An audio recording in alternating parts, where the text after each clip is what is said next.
Again on July 10th. Just showing you this third garden I got over here. I actually got quite a few little things out of it, but nothing fantastic. It's been getting hit pretty hard by the sun. You can see the pumpkins are doing real good from last week, and you can look inside here since it's getting hotter. There you go, see strawberries, and there's some down over there. So as soon as it gets hot like this, then strawberries will start coming back out again.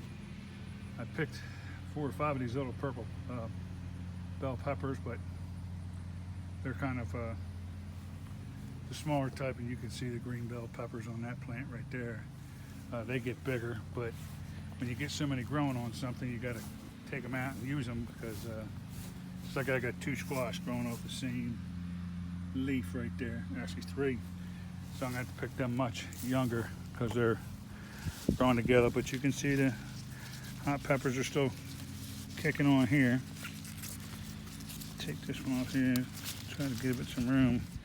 Yeah, when they get too crowded and grow so good, sometimes they can kind of get you. And this is kind of what I got out of here so far. What you can say is hot peppers, bell peppers, gray zucchini, yellow zucchini, you know, kind of stuff. And then last week I emptied this pot and I moved those 2 potatoes into those 15-gallon jugs, and I said, well, I gotta do something with this pot.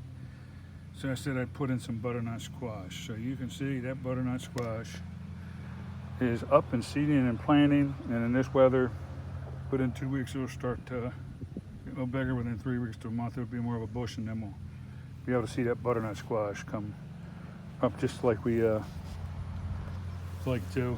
We come over here, I want to show you over here the other day, I cut a tree up that was just getting old and rotted and took the stump out and everything. So I put in one of these plum bushes, twice the size, the diameter of the hole, like you normally know.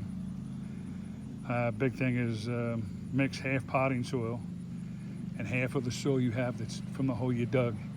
Mix that together, handful of blood meal and a handful of bone meal.